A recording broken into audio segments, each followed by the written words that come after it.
مولاي صل وسلم دائما أبدا على حبيبك خير الخلق كلهم.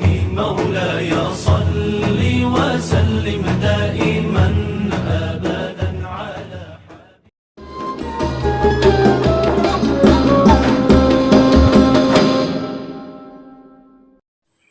Assalamualaikum warahmatullahi wabarakatuh. Perkenalkan, saya Fadil Indra Fata dari kelas PBAC dengan NIM 2514020121. Di sini saya akan membahas mengenai ilmu Al-Quran, yaitu bagaimana cara kita membaca Al-Quran dengan baik dan benar. Terkait pembahasan kita kali ini yaitu mengenai makharijul huruf. Nah, apa itu makharijul huruf? Jadi makharijul huruf adalah tempat-tempat keluarnya huruf. Jadi di setiap huruf hijaiyah itu mempunyai tempat keluarnya tersendiri. Mempunyai ciri khas sifat huruf yang berbeda antara yang satu dengan yang lainnya. Oke, baik teman-teman, jadi kita masuk kepada pembahasan yaitu makharijul huruf. Ternyata makharijul huruf memiliki 5 klasifikasi. Yang pertama ada namanya al-jauf, kedua al-halq, al-lisan, asy-syafatain, dan yang terakhir al-khayshum. Nah, jadi kita masuk pembahasan pertama mengenai al-jauf. Al-jauf sendiri memiliki arti rongga mulut. Nah, yang termasuk ke dalam al-jauf ini yaitu ada 3. Yang pertama, ketika huruf hijaiyah berharokat fathah bertemu dengan alif. Yang kedua, huruf hijaiyah berharokat kasroh bertemu dengan huruf ya sukun. Dan yang ketiga, yaitu ketika huruf hijaiyah berharokat dhammah bertemu dengan waw sukun. Kemudian klasifikasi yang kedua yaitu namanya al-halq, yang berarti tenggorokan. Jadi ada beberapa huruf hijaiyah, lebih kurang ada 6 huruf yang keluar dari tenggorokan. Ini pun terbagi kepada 3 bagian. Yang pertama ada pangkal tenggorokan, yaitu keluar huruf hamzah dan huruf ha. Kemudian di tengah tenggorokan itu keluar juga 2 huruf, yaitu huruf ain dan huruf ha. Di ujung tenggorokan itu keluar huruf kha dan ghain. Oke, kita lanjut kepada klasifikasi yang ketiga, yaitu al-lisan, yang berarti lidah. Jadi banyak sekali huruf hijaiyah yang keluar dari lidah ini. Yang pertama yaitu di bagian pangkal lidah. Apabila pangkal lidah ini bersentuhan dengan langit-langit bagian atas, maka huruf yang keluar adalah huruf qaf. Yang kedua, masih di pangkal lidah, ketika disentuhkan pangkal lidah dengan langit-langit bagian atas, namun sedikit ke bawah, maka yang keluar adalah huruf kaf. Oke, yang ketiga yaitu di bagian tengah lidah. Ketika tengah lidah disentuhkan kepada langit-langit mulut, maka akan keluar huruf jim. Yang keempat yaitu ketika bagian tengah lidah itu digerakkan keluar dari langit-langit, maka huruf yang keluar adalah huruf shin dan ya. Kemudian yang kelima yaitu di bagian sisi lidah, yaitu apabila sisi lidah disentuhkan kepada gigi geraham, baik gigi geraham kanan maupun yang kiri ataupun kedua-duanya, maka makhraj yang keluar adalah huruf do. Baik, makhraj al-lisan yang keenam yaitu pada bagian ujung sisi lidah.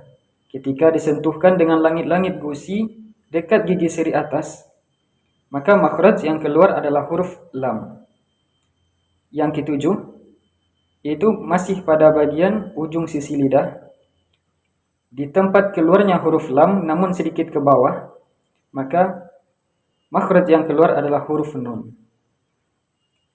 Dan yang kedelapan, masih pada bagian ujung sisi lidah.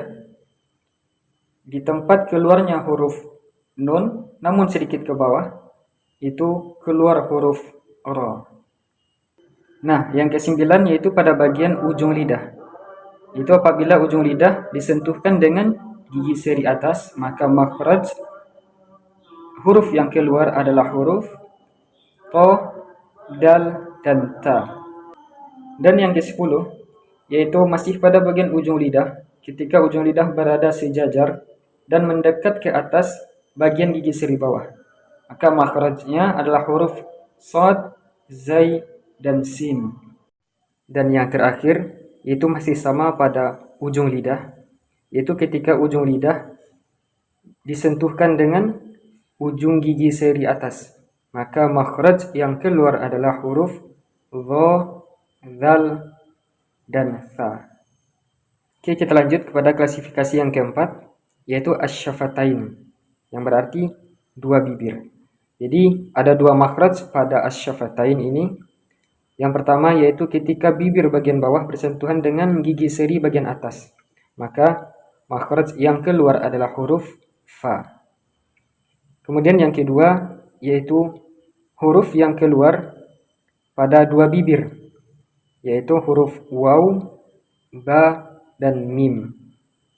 Kita lanjut kepada klasifikasi yang terakhir, yang kelima, yaitu al-khayshum, yang berarti rongga hidung. Jadi pada rongga hidung ini yang keluar adalah huruf nun yang bertasydid dan huruf mim yang bertasydid. Maka ketika dia dibaca tasydid, maka huruf tersebut harus dibaca dengan dengung. Nah, jadi itulah 5 klasifikasi dari makharijul huruf. Tadi yang pertama ada al-jauf, yang kedua ada al-halq, ketiga al-lisan, keempat asy-syafatain, dan yang terakhir al-khayshum. Nah, jadi dengan makharijul huruf ini kita dapat membaca Al-Quran dengan baik dan benar. Bagaimana cara kita agar terhindar dari kesalahan dalam membaca, yang nantinya akan mempengaruhi makna dari ayat yang kita baca. Nah, setelah kita mempelajari makharijul huruf, mari kita terapkan dalam Quran surah Al-Fatihah. Mari sama-sama kita perhatikan di bagian mana sering terjadi kesalahan dalam pengucapan huruf. Pada ayat pertama, Bismillahirrahmanirrahim. Nah, kesalahan yang sering kita temukan di sebagian orang yaitu pada huruf ha. Ar-Rahman, Ar-Rahim. Kita menggunakan huruf ha kecil, bukan huruf ha besar. Kemudian pada ayat yang kedua, Alhamdulillahi Rabbil Alamin. Nah, pada huruf ha masih sering terjadi kesalahan.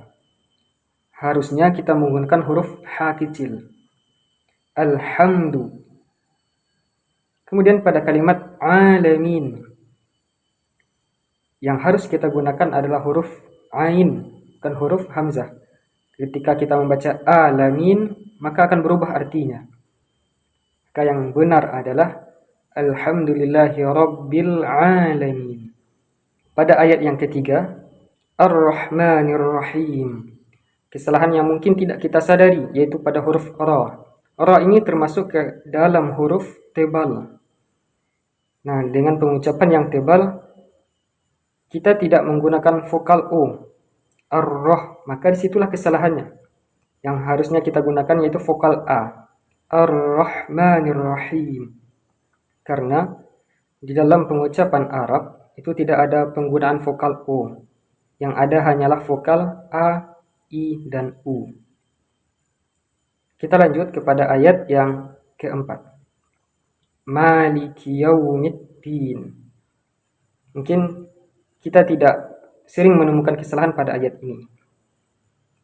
Kemudian kita lanjut kepada ayat yang kelima. Iyyaka na'budu wa iyyaka nasta'in.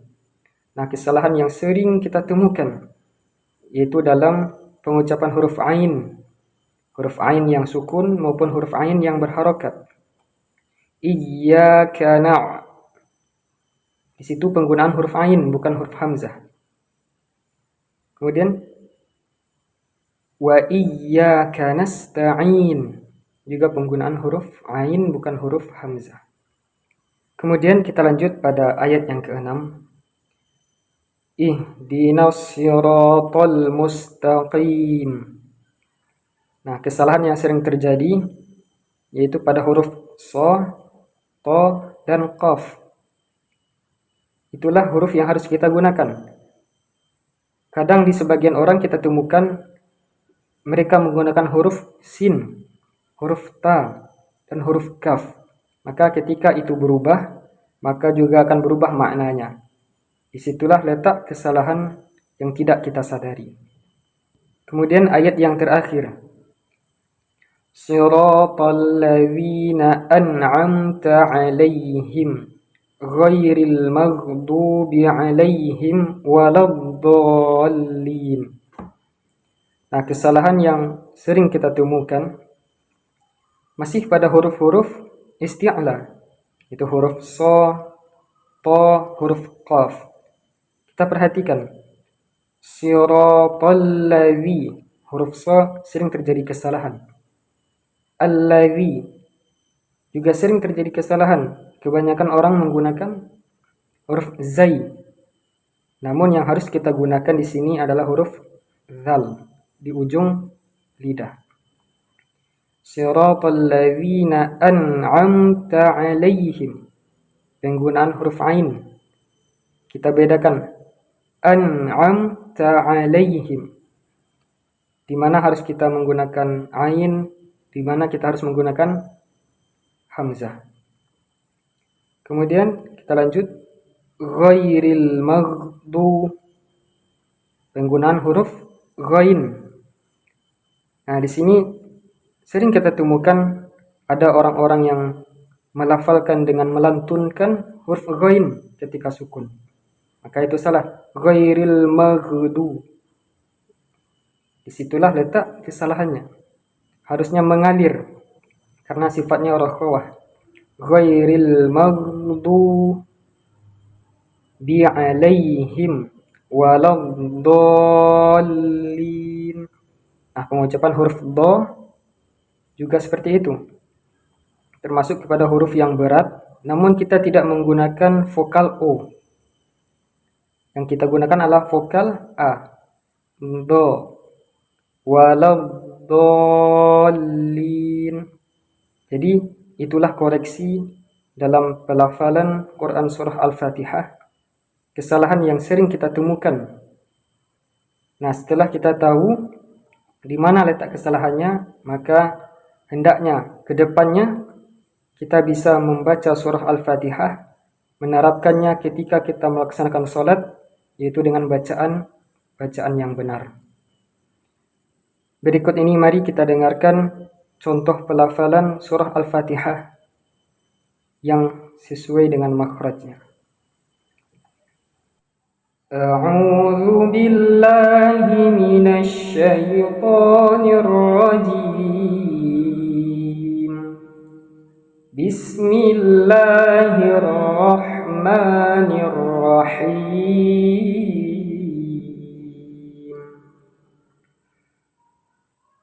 Alhamdulillahi rabbil alamin.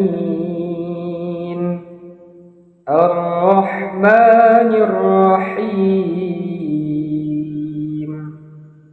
Maliki yaumiddin. Iyyaka na'budu wa iyyaka nasta'in. Ihdinas siratal mustaqim.